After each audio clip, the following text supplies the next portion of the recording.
there everybody, welcome to my kitchen. I'm Elizabeth Hines from Total Wellness Health Coaching, formerly Our Paleo Family, Autoimmune Free Cooking Club, Functional Medicine Living. I'm trying to put everything under this umbrella of Total Wellness Health Coaching right now. So if you're looking for me on the interwebs and the social medias, you're probably not going to find me a lot on social media, but my website that will be kept active with these recipes is totalwellnesshealthcoaching.com. And I used to do a whole bunch of cooking videos, and then life just got busy, and so I'm getting back at it. And I hope that last week you tuned in and watched me make these amazing paleo graham crackers. And today I'm going to use some of these crackers to make a crust, a graham cracker crust, for a frozen chocolate pie. Oh yes, it's going to be very, very good. So this is, I usually cook paleo, which is grain-free and dairy-free and soy-free and legume-free, all that good stuff. Sometimes, because we're very well along in our health journey, we incorporate some dairy in our diet. So this recipe has a little bit of dairy in it, the way I'm making it today. But I'm going to tell you how you can make it dairy-free. Okay, so let's get started. So for a pie that needs a graham cracker crust, we have to make our graham cracker crust. So I made my paleo graham crackers again. If you need that recipe, you can go search for the video, and it will be down in the notes section of the video. Or you can go to I'm a functional medicine health coach, and so I started a recipe section on that business website. So you can go to totalwellnesshealthcoaching.com and you can find the recipe there. If you have questions about it, watch the video where I show you how to make them. They're not hard. So you want to crunch these. You could use a food processor, a blender. You could use, I have one of those little, actually I did have a little mini chopper food processor. I've been through 2 of them now in like 15 years, and my most recent one, it was broken. I had burned out the engine, and the bowl of it, where you put your food, was all broken up. So I've been using my blender, which is also kind of on its last leg. So I'm using Grandma's rolling pin, and we're doing this the old-fashioned way. All right, so Chris, you can fast forward now. Or speed it up, I mean.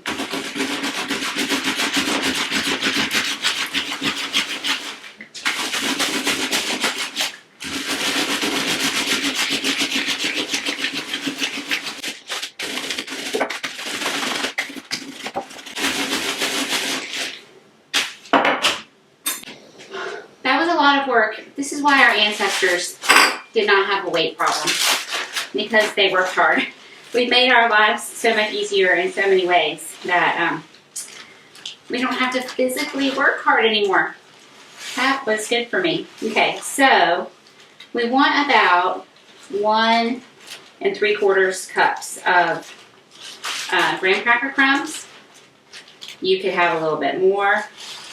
You could have a little bit less. It's going to work just fine. About 1 3/4 cups, and this is a 2-cup measuring cup. So I probably have a little bit less than that here. Honestly, I'm just going to go for it. That was 3 tablespoons of butter, and you could use ghee. I wouldn't recommend anything else. So either grass-fed butter or ghee. And then this is maple sugar, which I'll link these down below. This is my favorite one. It's Nova maple sugar. It's from Pennsylvania. The Vermont maple sugar is a little bit more expensive than the Pennsylvania maple sugar. And they make good maple syrup and maple sugar in Pennsylvania too. So this big jug is about $35 on Amazon. It's by far the most economical way to buy it. And why use maple sugar instead of regular sugar? Well, for one, tastes way better. But the natural sugars, like maple syrup, maple sugar products, and honey, they don't affect your blood sugar the same way that cane sugar does. and all the things that, all the inflammation in your body that comes from sugar. Sugar is a major contributor to inflammation. The natural sugars don't seem to have the same effects. So I have, in addition to an autoimmune disease, I have osteoarthritis just due to a congenital problem I had with my feet, and then I had surgery to fix it, and it didn't really fix it, but it left me with arthritis in these joints in my feet. And I'm sensitive to different things, but I'm very, very, very sensitive to sugar. It makes my joints hurt worse than just about anything else. And I don't eat a lot of maple syrup or honey. For one thing, they are, I think, sweeter than cane sugar, so you can generally use less in your cooking. But they don't affect me in that same way. So I'm going to make this pie, and depending on how long I can keep it from my children, I will either get 1 or 2 pieces of it. And so I can eat that no problem, 1 piece per day, and it won't affect me. If I went to a restaurant and I ordered a pie like this that had sugar in the crust and sugar in the filling, it would really affect my feet. So you can see what I'm doing. I'm not going to make it super fancy around the edges or anything. I'm just patting it down to make a crust.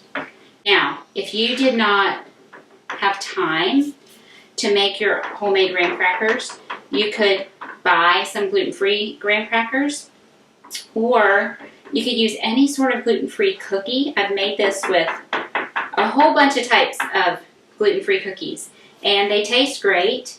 They're way sweeter, so you don't want to put any sugar in if you use a cookie for your crumbs.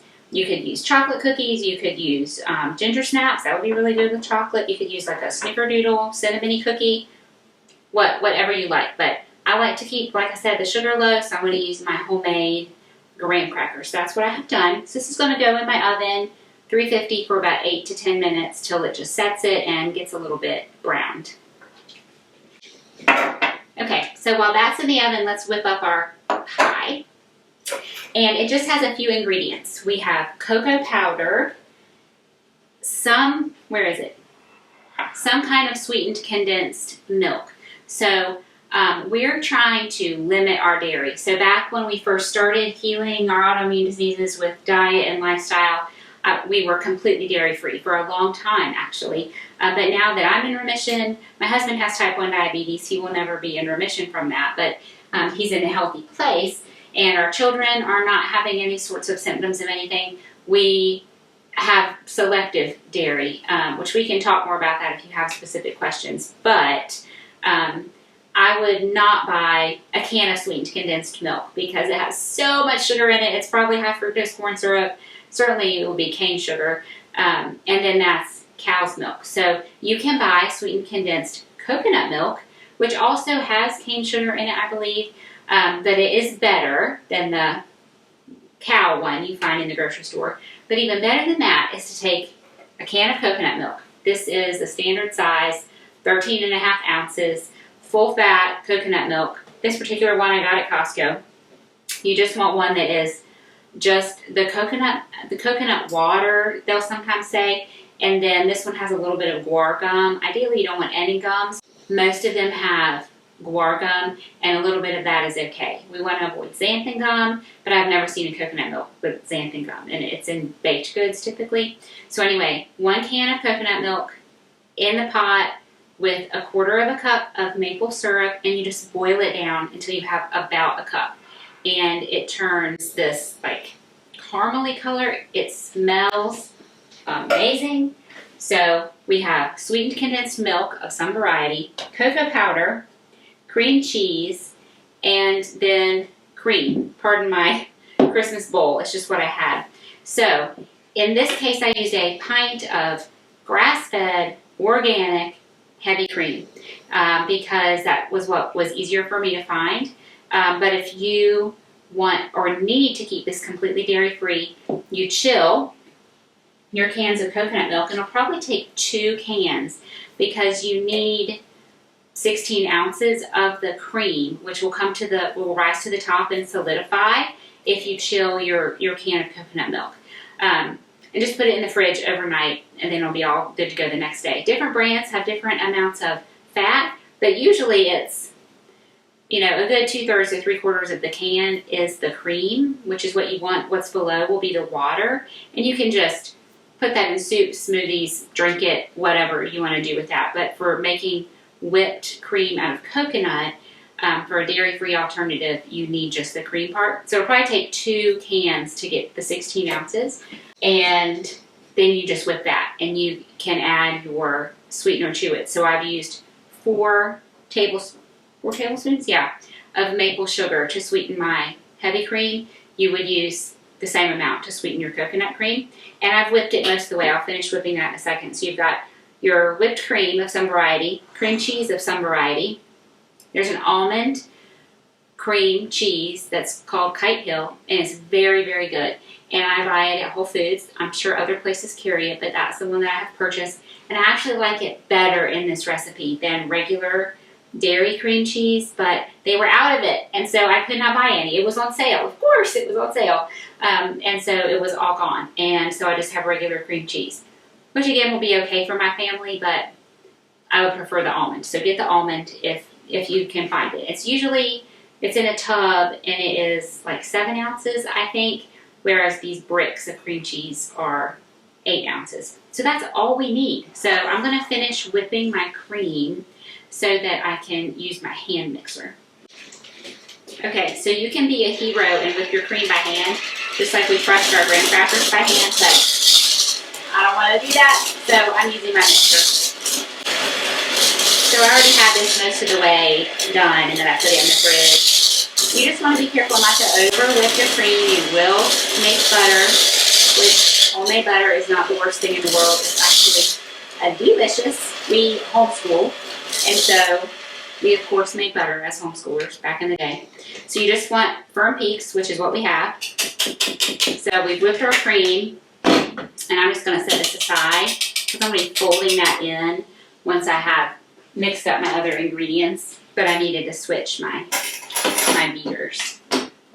If you need a hand mixer, this KitchenAid, I bought it when I moved into my first apartment, and I was in graduate school, and so I was 21 maybe. I'm not that young anymore. This mixer has lasted a long time. So if you can find a version like this, I highly recommend it. This is just the 9-speed. So you always, when you're working with cream cheese, want to mix it up. I've had it out at room temperature for close to 2 hours to soften, and then I'm going to beat it really thoroughly before I add anything to it.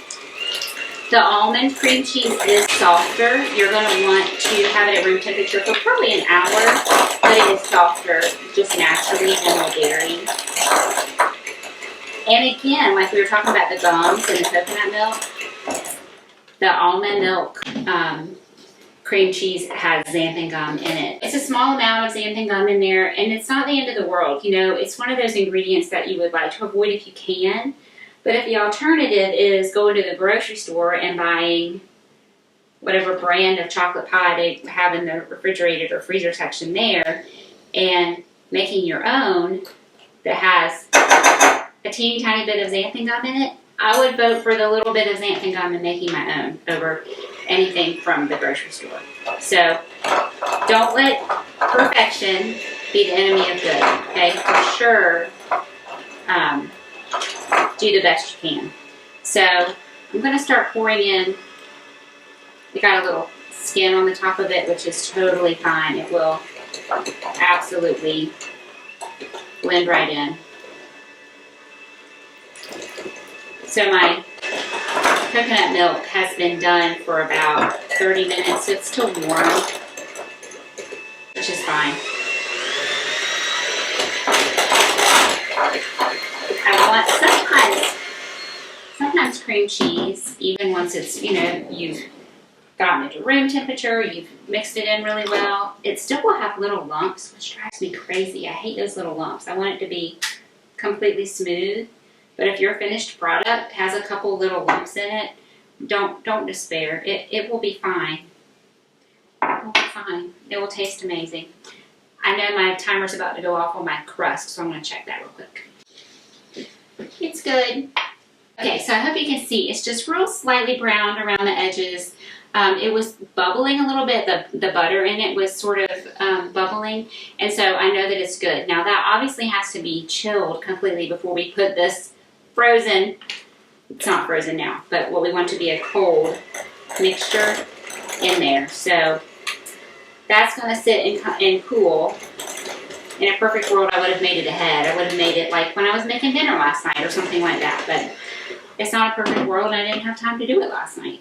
And then we'll get our filling all mixed up and put it in the refrigerator and not tell anybody about it, because it'll taste like the most amazing like chocolate pudding you've ever had, and people will go, oh, Mom made us chocolate pudding. Let's go eat some of that. And you don't want that to happen because you want to make your pie. Okay, so again, I'm just mixing this really thoroughly so that the cream cheese doesn't have any lumps.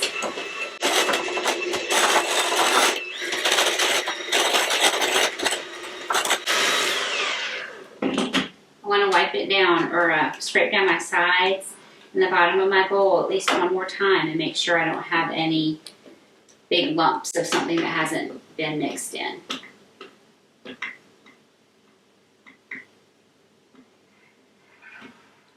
Somebody's going to have to lick this spatula and those beaters.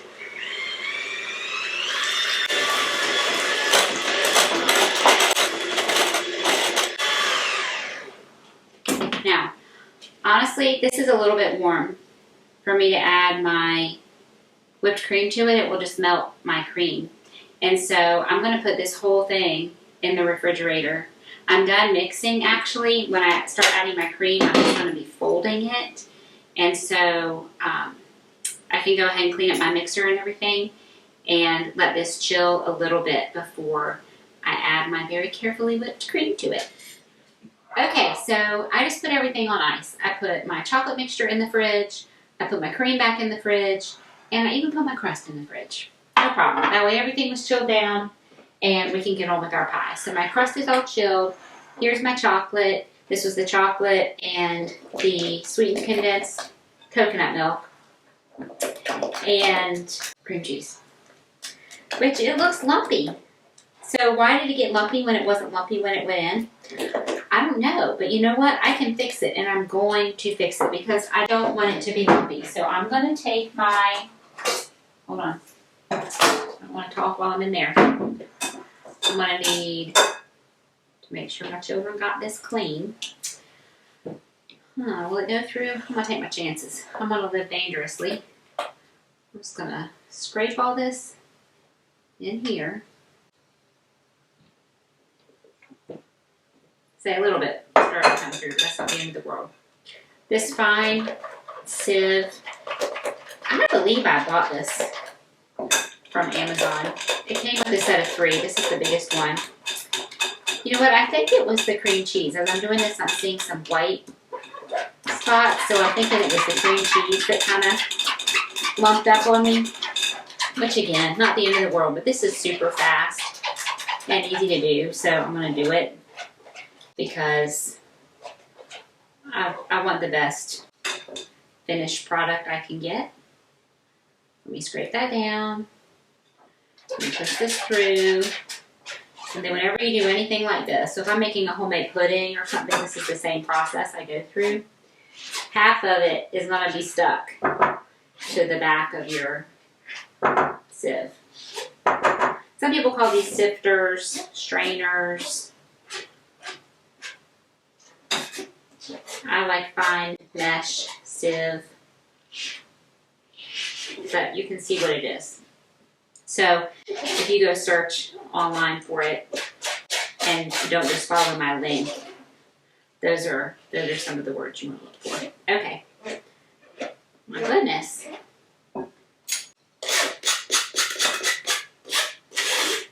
Okay, so you have your chocolate mixture, and I'm going to put about half of my whipped cream in and not be delicate with it. Just really mix it in. Now I left out my cocoa on purpose. I got out one more ingredient on purpose because you really need to taste your pie. You gotta taste it. Just like with cooking, with baking, when it's food safe, there aren't any raw eggs in this or anything. You need to taste it because you might want it to be a little bit more chocolatey.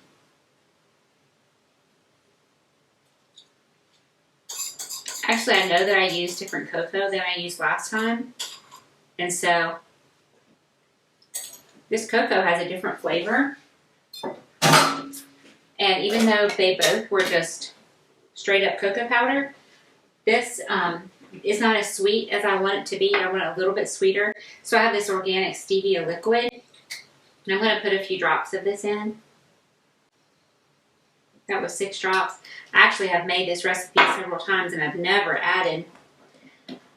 needed to add any sweetness. You could drizzle in a little more maple syrup if you wanted. But yeah, this was a more bitter tasting cocoa powder. So remembering that only half of my whipped cream is in there. So now I'm going to be a little bit more delicate with the rest. And I'm going to really fold it in lightly because I don't want to lose the volume in my whipped cream. So if you've heard that term or seen it in a recipe, not really known what that meant, this is folding. You take your flexible rubber spatula and just gently go around and around and around until it's mixed in. Now, with something like this frozen chocolate pie, I actually think it looks pretty cool to not have it completely mixed in, to have those little streaks of white. If you also think that looks cool, then be like me and don't worry about getting it all mixed in. Yes, I double dipped, but that was just for my family, so it's okay. I'm going to do it again. I think it's really good, but I want it a teeny bit sweeter. The chocolate in my hand. So I put in 6 drops. So I put in 4 more. That liquid stevia is a great ingredient. I really like it because you can really control and it mixes in super easily. I'm sure that's going to be good. So I'm going to pour this into my pie pan. I've got this mess of chocolate in front of me. So I'm going to wipe that so I can actually put it right here. So we have just been on a road trip for 5 weeks. If you would like for me to help you plan a national park road trip, I have a lot of information I could share. But I cooked very simply when we were on the road. I obviously didn't do any baking. Actually, that's not true. We were in a house at one point and I bought a gluten-free chocolate chip cookie mix and a gluten-free blueberry muffin mix. And so I made some fresh baked goods at that house, which actually it made me feel kind of normal. And of course, everybody loved it.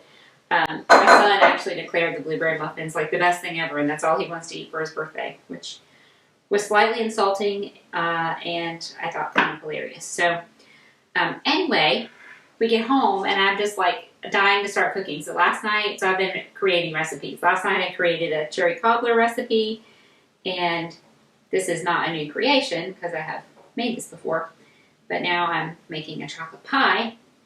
So we're going to have excessive desserts in our house, which that's not really a problem, right?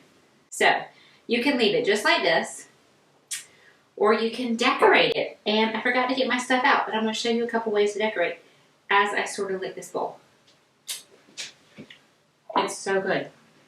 So here's some decorating options. This is delicious. Nobody's going to complain about eating that pie, right? Enjoy Life is my favorite kind of chocolate chip to use. And actually, I'm going to show you how to shave chocolate and make some little curls. You can buy Enjoy Life bars, which I thought I had some, but I don't. So I'm going to do it with a little Hershey bar left over from Halloween. Who knows how many years ago. So these are good, but I think when you freeze this, then chocolate chips get really hard, and it's hard for me to bite super hard things because of some dental work I've had done. So I'm going to opt not for this, but that would be a great option. You can use some chocolate syrup. There might be like some great quality, healthy ingredient containing chocolate syrup, but I've never seen one. This is the closest I've gotten. 5 simple ingredients. Hershey's Simple 5. I'm about to sneeze.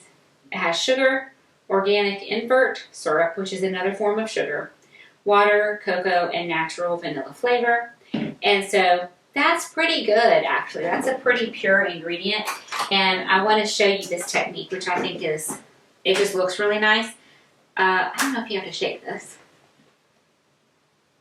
Okay, it didn't feel like it moved at all. So you can do the spiral. Now this will, of course, add some sweetness. And then take a knife, or this is just a thin spatula, and just start working your way through. I kind of like to go like this. I don't know why I started in the middle. That was weird. Just up and down. You can leave it just like that, but I usually go in both directions.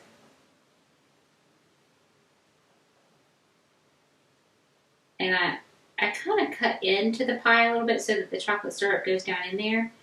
And then because you can't lay this on the counter, you have to lick it. Have to.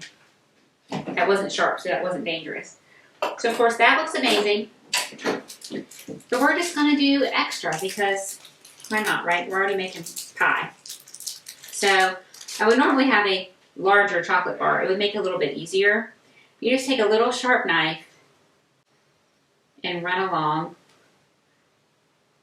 There we go. Oh, that one started to curl. Maybe my chocolate is too old. Oh, there was a nice curl. You see that?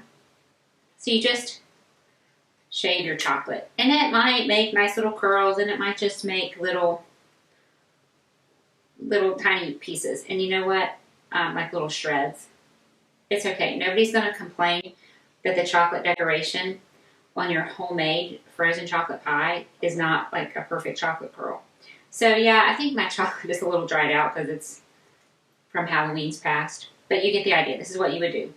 And then you would get down to the end. You wouldn't really be able to use that. And so somebody would come along and eat that, which would be totally fine. I'm going to try to get a couple more kind of spread out. Okay, and then that is all. A couple options for this. It's not going to hold together as a refrigerated pie. If you did not want to mess with freezing it, or you didn't have freezer space, or you didn't have time, company's coming over, I didn't make this ahead of time. You could serve this trifle style. You could just crunch up your graham crackers, or you could make a crust and then crumble it up and kind of layer it in little jelly jars. You know, that would be super cute. You could just put some of the filling in the bottom, sprinkle the crumbs on top, or kind of layer it. You could add in some sliced strawberries, or any kind of berry actually would be delicious with this. So you could keep that cold. And you could eat it that way. It's delicious. But this recipe was modeled after Hershey's Frozen Chocolate Pie that my mom used to make with, it was a can of Hershey syrup. Do y'all remember that back in the day? It was shaped like this, but smaller. Can of Hershey syrup, cream cheese, Cool Whip. I don't remember. Oh, sweetened condensed milk. So lots and lots of sugar. It made 2 pies. We loved it. It was wonderful, but I had to healthify that a little bit. So this is my remade version of that with just a little bit of dairy. Again, you could make it totally dairy-free if you would like. So this is it's beautiful, but I'm gonna mess it up a little bit by getting it in the freezer. I'm gonna put a piece of parchment on top because I don't like to use foil where it's gonna touch my food. Sorry, you're seeing it in my messy drawer. And I don't like to use plastic wrap either when I don't have to. So I'm going to cut a little circle. I'm going to take my parchment and I'm going to fold it in quarters. Normally I would measure this and do it ahead of time. I'm going to try to get it just a little bit bigger. It's not going to be perfect. We're going to just set that over the pie. I could have put this whole sheet on without cutting it down, but then it would just, I'd have to have a gigantic piece of foil to seal around. I hope this makes sense. And then the foil will help keep the parchment in place. And I'm not pressing it down. I'm trying to keep it kind of loose so that I don't totally mess up my design. But more importantly, I need to cover it or it will end up with that dreaded freezer taste. So I just need another piece to go over that way.